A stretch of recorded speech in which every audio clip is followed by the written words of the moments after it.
A What? man tried to rob a bank after paying $500 to a wizard to make him invisible. I need to quit this gig and become a wizard imposter.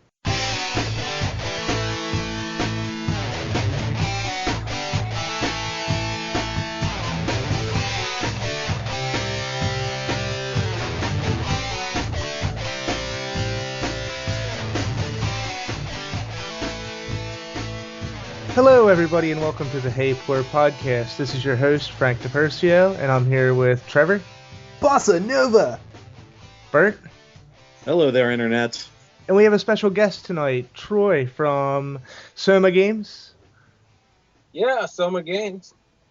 And we're here to talk about the new Redwall game, Redwall, the Warrior Reborn. This is the first licensed Redwall game to come about. And Troy, why don't you tell us a little bit about it? So the game that the Kickstarter is about is for a Minecraft map, and that's just kind of the beginning. What our eventual goal is to make a PC Mac adventure game. So what we kind of have in mind is the storytelling elements from Bastion with a kind of a, I don't know, I don't want to say Diablo, but a third-person adventure type of gameplay. Okay, so we're not exactly going for a hack and slash here when you say Diablo. No, it's not really a hack and slash. Our goal here is more on the story side of things, where that's part of the Soma core values. So it's more like an adventure game with some light action, maybe. Yes, some action and some puzzle. We plan on telling some storyline through interacting with the environments and stuff like that in a puzzle type of manner. Now, you mentioned the Soma core values. Why don't you take a minute to tell us just what is Soma Games? What's your general mission statement? What are you guys all about? So we don't really have like a set mission statement. I searched all day for one and couldn't find it.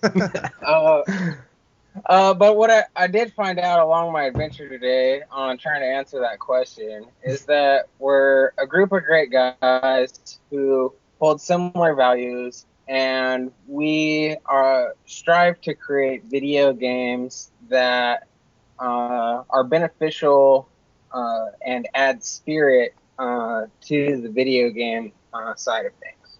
Okay. Now, do you mean that in a religious sense, or? So, I'm a Christian. Okay. And so, my own personal mission statement is to make cutting-edge video games for Christ. Right. Where that varies from Soma Games is that instead of being broad about the sense of Christianity, they're more about telling a storyline that helps people grow. Whether that's taken religiously or more spiritually, I guess that's to be determined. Okay, now, on that note, does Redwall tie into that in any way? The lessons that you learned from the stories themselves? What made the series kind of stand out to you to make a game in the first place?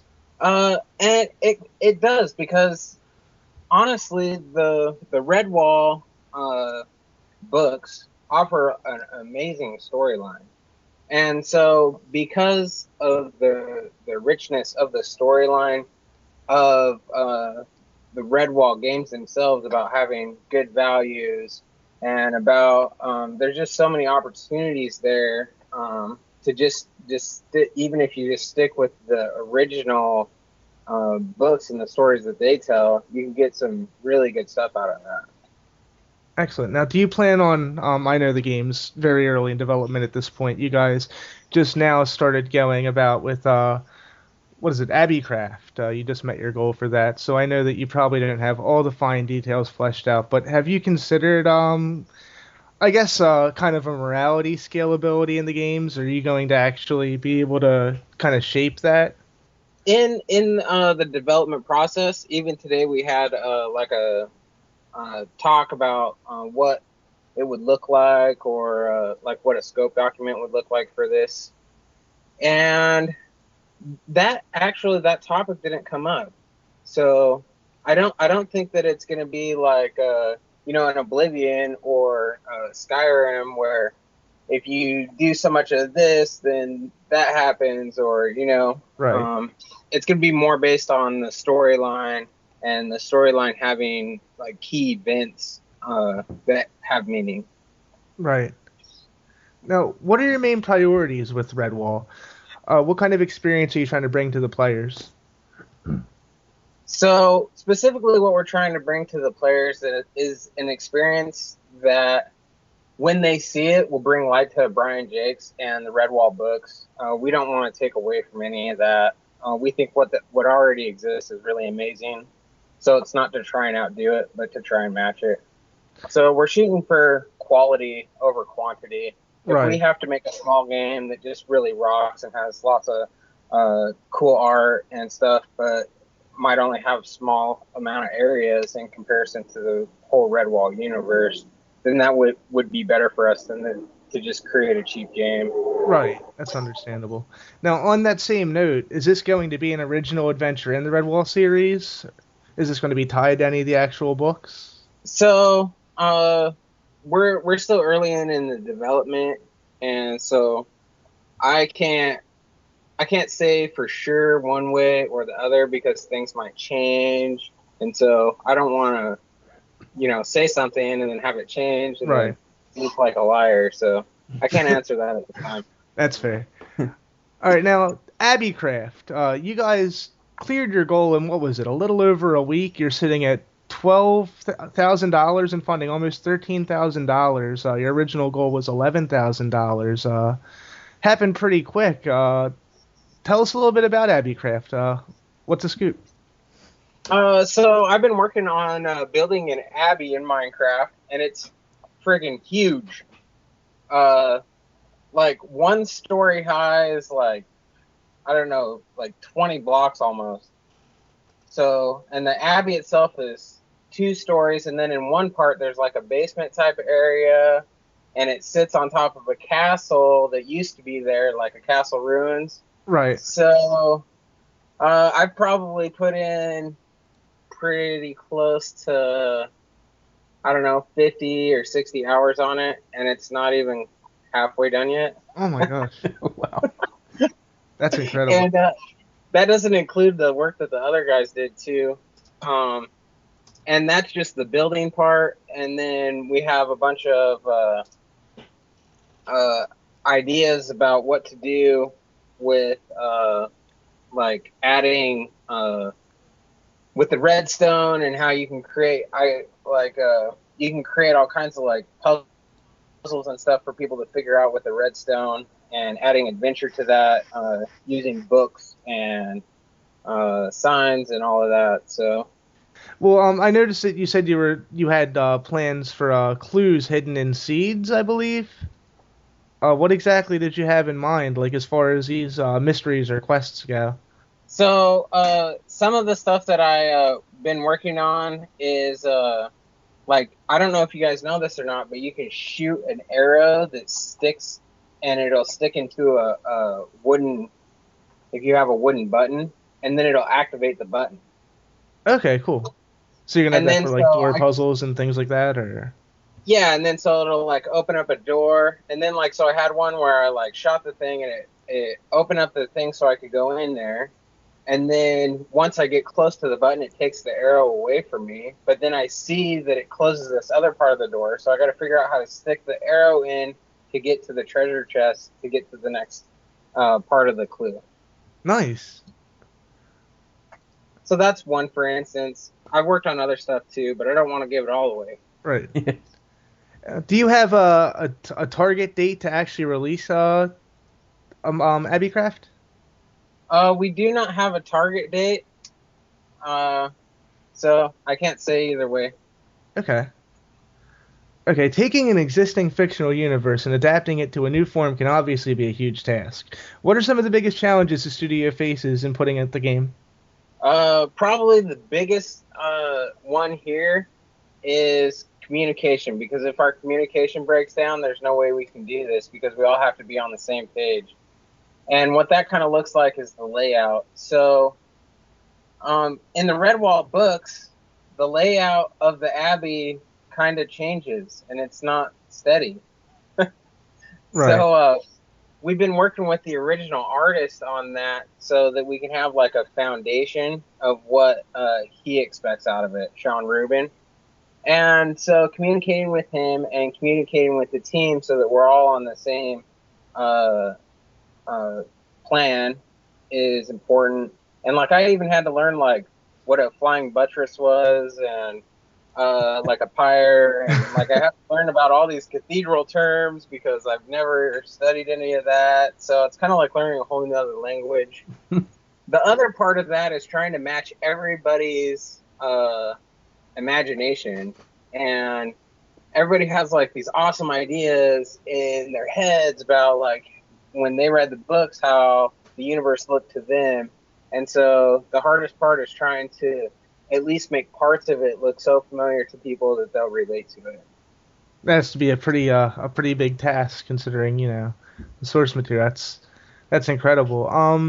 Now on that same note, have you gotten a lot of feedback from Brian Jacques and the rest of the Redwall team on the project? So Brian Jakes, I don't know if you guys knew this or not, but 2 years ago he passed away. I think it was a little more than 2 years ago. And so his family has a license to us to make up to 3 Redwall games. And so we have that going for us. And then Sean Rubin has just been excellent with working with us on trying to figure out the layout of the Abbey and stuff like that. We had a couple of Skype conversations. So it's been really good. That's awesome. All right, as far as stretch goals go, you guys obviously you've cleared your goal for Redwall, the Warrior Reborn, with plenty of time, at least for Abbeycraft. What do you have in mind for stretch goals? So have you looked at the Kickstarter page? Because that's where I'm going right now. And so I know that we have a couple stretch goals out there. For 20, like right now, we funded enough to make an adventure map in Minecraft. So that's a go for right now. 25,000 we'll be able to do a server, which is really cool. We have like, if we're able to do the server, we're going to be able to do more than like just the Abbey. We'll be able to add some of the surrounding areas and go from there. Right now, like I said, I'm in the middle of building the Abbey. On the Kickstarter, there's a couple pictures of what I've been working on. And at 40,000, so the stretch goals get a little weird here because like at 85,000 we have an expansion, and at 40,000 we have a gatehouse, and that sounds a little confusing even when I say it, right? Yeah, just a little bit. Okay, so the initial goal here for the Kickstarter was on the business side to generate some numbers to throw before some investors. So, in short, we've already funded our Kickstarter, and it didn't take very long to do it. And so, in looking at that provides some really good numbers for some private investors. So, the more that the people put into the Kickstarter, the less we have to try to figure out how to fund ourselves as far as the business side goes of things to provide the funding to create the full game itself. Hint, hint. So, so fund us. No, so that we can make this game great. That's what it's about. And so the 85,000 expansion and the gatehouse like we weren't originally going to put that in, but if we can get enough funds, then we'll put that in the original game. You know what I mean? Right.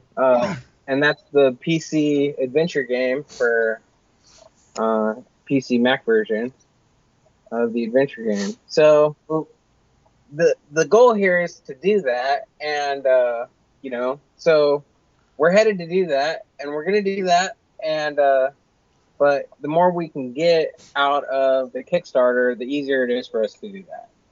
Well, with how quickly you guys met your original goal, I didn't see you having a great deal of problems actually meeting the $85,000 you guys are shooting for. there's no shortage of Redwall fans from the experience that I've seen. So yeah, if the Kickstarter's still got even just a little bit of time on it, you ought to see some good funding come in. Yeah, I think I was looking at it earlier today. We got about 15 more days to go. And, man, I'm really excited. I put a lot of work into the Kickstarter and helping Soma Games with this project. And it all seems to be coming together, like, really, really well. And so if I had anything to say to any of the fans, it would just be thanks for helping us out with the Kickstarter. And if they could just reach out to their friends and family and tell everybody and tweet people and Facebook us so that everybody can know about the Sauce Project, that'd be awesome. So is there any other questions? Yeah, just pretty much just on a fan note. So you yourself, what's your favorite Redwall book and why? I like Rackety Tam. And I like Rackety Tam because it has a Scottish squirrel in it. And who doesn't like Scottish squirrels, right? I love them. I love them. Oh. One more time, Bert.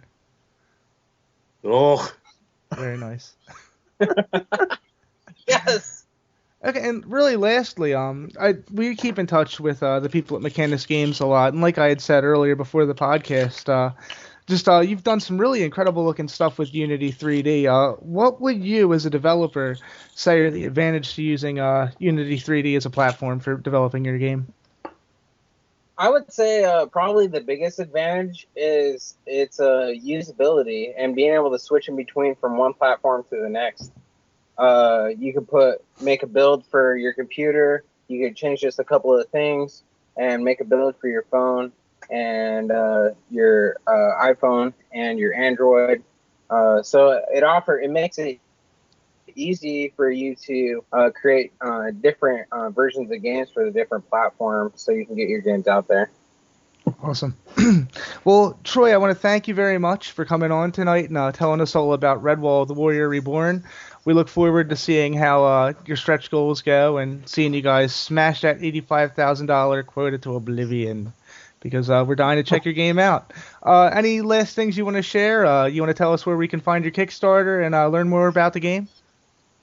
Yeah, sure. If you go to www.somagames.com/Redwall, then that'll take you to our landing page. At our landing page, it asks you to tweet and Facebook, and then has a link to the video for you to watch the video for our Kickstarter. Great. Well, thanks a lot, man. Thanks again for joining us. We hope to talk to you soon. All right. I really had fun on this interview. Thank you, guys. Not a problem. Take care, Troy. Awesome. All right.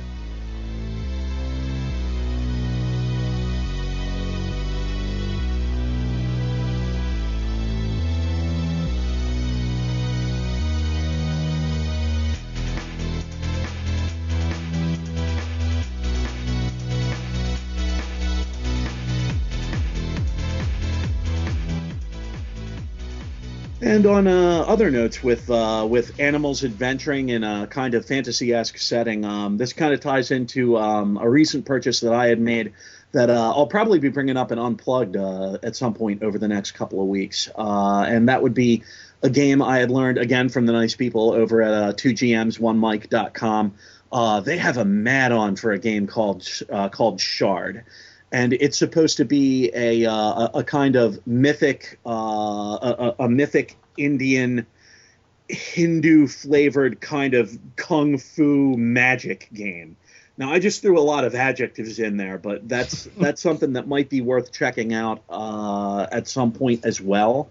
I can bring it up for Unplugged as soon as I read a little bit more about it if there's an interest, guys.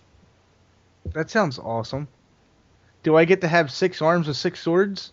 You know, I remember looking through the book at one point at at Showcase Comics up in Bryn Mawr in Pennsylvania, and they had some critters in there that decidedly looked like they had the Goro charm to them. If I can be the Vishnu of death, I'm all about it. The Vishnu of death. Well, one of the things that they were big on the explanations with was that, you know, all of the characters are essentially anthropomorphic, right? Mixes of humans and animals, and you can go from the smallest of animals up to huge animals. It basically supports from mice to elephants, and with martial arts styles that will go in that will go in accordance with it, and it really, really ties into Hindu myth. So it would definitely be a departure from me on the fact that A, that it's anthropomorphic, and B, I really don't know a lot about Indian mythology, but I'm down to learn a little bit more about it, and if it's got an interesting game mechanic to it, so much the better. Sounds awesome. Cool. Yeah. We may have to title this one the furry episode. Flying fur. The other unplugged news that I'd had there was that I know I've talked with Franny and Jay a little bit about it. Remnants was a game that had come up, and there was some interest, at least from Jay and Franny. I don't know if you're in for it, Trevor, or not, but if we can put together through another interesting product for gaming I found online, which is Roll20.com. It's basically a free cloud-based program where you can go ahead and you can put in all of your maps and tokens for player characters and coordinate, conversations for the actual tabletop gaming right through Google Hangouts, which is integrated into it. So if we wanted to, who knows, we could even go ahead and record something like that. I don't know how much fodder for Hey Poor Podcast that would be, but it's an idea. So I can kind of look into the software a little bit more if there's an interest. I'm down. Let the listeners tell us if they'd like to hear it, and we could definitely do it. All right, cool. Sounds well, good. I know that we've got a couple of other smaller bits of news here. We had just learned that there was a nice fellow who was involved with a 2008 PlayStation Network hack in 2008. Not to be confused with the PlayStation Apocalypse of 2011, correct? Oh. Yeah, this must have been one of the smaller ones that got in under most folks' radars. I don't even remember hearing about it, but the guy who was involved with it just recently, he got a year's worth of house arrest, probation. You're right through the book at him. Yeah. Not so much for the hacking, but because, the investigator said, we need to come back with, a warrant or something along those lines. And when they came back, nothing but smashed computers. Just shit all over the guy's house. And apparently that was enough for the judge to basically say, all right, look, nothing screams innocence quite like destroying all of the evidence. and they put him on that. It's just kind of another chapter in PlayStation Network's interesting compromise situation. Yeah, well, when you leave the front door wide open, you can expect all sorts of things to run in. Yeah, zombies, hackers with sledgehammers, all of those things. Maybe zombie hackers with sledgehammers. That could happen. All right, and last but not least, we like to ask around and see if anybody's been playing anything interesting for the week in a little segment called What You Playing? So let's start with Frank. Hey, Frank, what you playing? I actually just got back into Xenoblade Chronicles. Now, even though I had it for one of my Game of the Years last year, I actually never finished the game. It just blew me away in that 20 hours I actually put into it until I bought my Wii U and didn't touch it. But What's that? No, you're fine. I'm glad that I'm not the only person who does that. You kind of get that early remorse that the game is going to end, so you don't finish it. Oh, yeah. Yeah, I get that a lot. You should have saw Elise at the end of Fire Emblem. But she drags her feet kicking and screaming. Game, She's man. like, I don't want the story to end. But I've been thrown back into Xenoblade Chronicles, and I just got to a particular part with a prison and an island, and I shed some nerd tears. There's some serious business that goes on there, fellas. And I love it. I said it before, and I'll say it again. The combat system is just so brilliant and so fast-paced, and everything about it is just an evolution of what a Japanese RPG should be. It's not stuck in time like the same games we've been playing for 20 years that you see on your handhelds. This is what JRPGs should be now. It makes a lot of concessions. We have quick travel. It just streamlines pretty much everything, but it does it in the right ways. You can easily spend hundreds and hundreds of hours. I mean, I have so many quests lined up. Or you can just plow through the story. You're not really punished for not jumping into the side stuff. But the options are there. There's just such a wealth of gameplay, and I love it. I can't get enough, and I'm eager to play through it. Now, how about Burt? What you been playing, man? Well, as we discussed in prior episodes, I have basically moving into DS territory. And one of the things that I've discovered that I love the most about the 3DS is that I love playing games that absolutely do not require the 3D technology, i.e. all of the stuff from Virtual Console.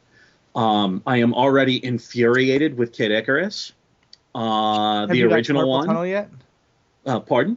Have you gotten Carpal Tunnel playing it yet? I feel like I ought to have. I swear, you have to contort your hand into some kind of claw to play that game. It's not right. If your game needs to release with a stand to make it tolerable, there's problems there. At this point, there is no excuse to not have dual stick on anything nowadays. They got freaking Razer came out with a gaming tablet that has little handles on the side, and both of them have a stick, so you can have dual stick. Do you see a problem with the Circle Pad Pro? Don't you like a nice asymmetrical giant wedge lodged onto the side of your handheld to give you another stick? Come on, there's nothing wrong with that. Well, yeah, evolution, but man. You shouldn't have to buy an extra thing to have another stick. And well, even then, Kid It Icarus has the does not work Voltron with that. factor. What more do you want? Games should have add-ons. Consoles should not. Hey, The Sega Genesis scoffs at you, good sir. And I love fucking that's the only exception, the Tower of Power. But the 32X Sonic and Knuckles Game Genie. Exactly. We've had that conversation. It's a beautiful thing. We should have it every day. But we digress. The other thing I've really been playing a lot of, way more than I've been playing Kid Icarus, because Kid Icarus makes me want to swear and throw things. I went back and I started playing the original Metroid. Ooh. And as someone who didn't own an NES, I don't have hundreds of hours logged in on Metroid, but I can easily see that I will have hours of it logged in. And if there's one thing that I love about old school games, and this is something that I was reminded of intensely playing Metroid recently, is that you play a game like Metroid and there's an assumption that you read something that was packaged with it to tell you what the story was, because ain't nobody got time for that in 1987. That's right. Yeah. To, put it through there. Back in those days, there was no boring tutorial level. They just threw you in and said, all right, sink or swim, fucker. If you're lucky, you get the random scrolling text a la Star Wars, like in the original Zelda, that gives you a brief summary and shows you some of the nifty sprites for the items and the enemies. In fact, I think you do get that in Metroid, don't you? With Metroid, a story? No. They just drop you in that chamber, and that you hear the stirring music, and Samus fades into view, and you start shooting things. Did you wait at the title screen? I may not have in my joy to play the game, but I like being wrong. I will say that if you guys haven't seen it, Ego Raptor's Sequelitis number 3, where he talks about Mega Man X, he goes into that whole games giving you tutorials through gameplay and not just here's what you do and then do it. Basically, how old school games did it, and it's actually really good. What he points out and all that. Excellent. I'll have to check it out. And lastly, not on a note of something that's been played, but something that's probably going to get incorporated into the game I'm running up north for the college crowd. White Wolf finally released a much anticipated sourcebook expansion called The God Machine. They kind of left all these little nuggets and Easter eggs over the course of 8 years, basically hinting that there was this larger entity served by kind of dark angels, non-human intelligence, not sure what it wants, but it gives you a toolkit kind of environment, and that's going to get the shit played out of it, I think, when I finally get back to running games back up north. But that'll also be more unplugged fodder for when I've had a chance to really pick apart the book. I've kind of been picking and choosing and saying, ooh, that looks interesting. That's a neat image. Oh God, I'm not going to sleep again after looking at that. So it's got some interesting stuff in there, and much like Shard, I ought to have more opinions on it later. Yeah, well, looking forward to reading your thoughts when you finally have a chance to give it a whirl. Yeah. I'll definitely make sure to update it on the site so that I've got a review. I know that Unplugged has been largely unloved, and we still have Penny Arcade up there, which actually it's been since August. We might need to. Well, the thing is you remember the Penny Arcade card game that I reviewed there that is still up there on the site? Yeah, Gamers vs. Evil. It now finally has its online version for Android and iOS devices. It's $5. It plays exactly like the card game does, and it is fantastic. If you've got a Game Center ID, Franny, send it over to me after the podcast. And if you want to pick that up for $5, I will play the shit out of that game with you. I will get my ass beat. It'll be fantastic. I cannot wait. As long as I get to fruit fuck you, we're good. There actually is no fruit fucker card in there, unfortunately. I am keeping that $5. That Lincoln is staying with me. I call shenanigans, good sir. Oh, come on, you can still play Crazy, though. It's awesome. How about Div? Div is a card in there. $5 well spent. I love it. Well, what have you been playing, Franny? What have you got? I already told you, jerk. Oh, Trevor.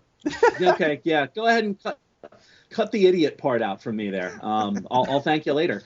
But what have you got, Trevor? Oh, it feels kind of anticlimactic after all the stuff that you talked about there, Bert. Most of my time, honestly, has been playing Guild Wars 2. After I've only really played maybe 2 MMOs. And one of those was World of Warcraft like 5-6 years ago. And the only other one I got into was a little free one on Steam called Spiral Knights, which is actually pretty fun. You should check it out. But Guild Wars 2, I am in love with because I love how nothing you do feels like grinding because everything you do gives you experience. From reviving random people in the field, crafting, getting craft components, and it's just amazing. I love the you're just wandering around the map, and you'll have random events that'll start, and you can decide if you want to join them or not. And if you join them, and if anyone else happens to come by, they can join you midway through and help you finish it. There's no instances like that. The only real instances are for like your story mission, so people don't get in the way of your story and things like that. And another thing I really love about it is every area of the map has like a level cap, and even if you're higher level, like my main character's level 45 right now, if I go back to the starting areas, it'll cap me down to like level 4, level 9. So that way, if you get a friend who just started, you can go join him, but you won't be overpowered, so it'll still be fun for both of you. Sounds like it really balances PvP as well because of that. Well, that's the thing. PvP does not happen on the actual world map, the main world map. PvP, you go into a whole different area of the game. And they have not only PvP, which is kind of more arcade deathmatch style things where you have like control points. So it's like an arena kind of? Yeah, it's like an arena. And then you have world versus world, where every server has like 3 factions that are kind of battling for territory, and it's a constant battle. It's basically just a never-ending war between each 3 factions, and you basically try to get control of these fortified points, and whoever holds that control basically becomes one of your like base of operations. And you can in World v World, you can get blueprints for siege weapons and just all kinds of fun stuff yet. I haven't really checked out World v World yet, but I will update more if you guys are interested once I do. Oh, absolutely. That sounds awesome. Cool. Other than that, I have been putting quite a bit of time in Fire Emblem for the 3DS. And it's my first Fire Emblem game that I've ever played, and I am also loving that one. I love the story and the dialogue and all the interaction with the characters and stuff, and it's just amazing. It's blowing me away. Yeah, I know, Bert, you just picked that up pretty recently, didn't you? Yeah, I did. It's been interesting. Usually I'm not huge on the strategy RPG games. I kind of get some of the mechanics behind it, and I kind of don't in other ways. Like, it just unlocked a feature, and it's like, you can now have conversations to unlock, to unlock greater abilities and forge bonds with your comrades. It sends me out there, and I can't do anything with the goddamn screen. It's like, here, talk to people. Everything's shadowed out. That's kind of funny. What am I supposed to do? Talk to myself? Schizophrenic emblem. I prefer the grid-based strategy games. Like, I don't much like the menu-driven RPGs, which is why I never really got into things like Dragon Quest or Final Fantasy of the old days. But I love the grid-based strategy games like Final Fantasy Tactics or Tactics Ogre Disgaea, things like that. I love that type of game. So Fire Emblem, I've actually been pretty comfortable because I've played other tactical RPGs in the past. Yeah, for me, it's for me, if every game was with just let me slot materia and hit the shit out of things with a giant sword and use my gigantic Mr. T clone to mow down enemies with his gun arm, hey man, I'd be a happy camper. It's just really hard to find. And maybe that's a topic for another show sometime. But, I do think it's funny that our RPGs resident break tabletop guy who's accustomed to grids on paper is not a big fan of the grids in the video games. It's That hard to is wrap my funny. brain around That's that. the thing. That's the thing. While I know that I ran 4th edition for you and the gang, Franny, map-based RPG games are not where I live for the most part. I grew up largely on the White Wolf stuff, where it's like, yeah, you want to have a map, draw a vague map so at least everybody knows what's going on. But we're not going to measure squares and shit. It's more about telling the stories and scaring the pants off of people than seeing how to best get flanking advantage on a combat. So Warhammer's definitely not your cup of tea. I love painting Warhammer figures, and I love their fictions. But the rules are fucking bananas sometimes. Yeah. I've never managed to amass enough about the rules before they come out with the next edition, and then I don't have anything anymore. I have to start all over. Now, I didn't want to digress too much, but going back to these strategy RPGs, because, we were talking about Fire Emblem and such. Shining Force, Trevor, I talked about it a few episodes back on a roundtable. Have you played the Shining Force games at all, good sir? I think I have played the first one on an emulator when I was just kind of going through the ROMs that I had downloaded, and it was interesting because one thing I actually liked about it is whenever you get into a battle, it's right there in the world. It doesn't do the whole screen wipe and then you're in a field. It's like, bam, right there. All of a sudden there's squares and you can only move certain things, and it's like, holy shit. And I thought that was pretty cool, so I might look into that some more. Yeah, definitely. They're fantastic. I just, again, not to digress too much, but these are my absolute favorite games on the Genesis. Fire Emblem, the reason I got into that was Shining Force, Final Fantasy Tactics, and all those. I mean, this is the great granddaddy of all of those strategy RPGs, and Shining Force 2 will be your new favorite game. I swear it. If you do not feel that way, I will gladly buy a plane ticket, fly to Texas, and let you kick me in the taint, but please play that game. All right, should I play the first one before 2, or just start with 2? 2 is a much better game, but if you enjoy 1, plow through it and then play 2. Okay, I'll do that. All right, everybody, that was another episode of the Hey Poor podcast. I want to thank you for joining us. Again, anyone interested in the Redwall, the Warrior Reborn Kickstarter should stop by kickstarter.com/project/Soma Games/Redwall, the Warrior Reborn. Check it out. Help these guys meet their $85,000 goal. We want to see what they can come up with. So far, it looks fantastic. And we want to thank Troy again for joining us. Also, you can reach us at heypoorplayer.com. Follow us on Twitter at heypoorplayer.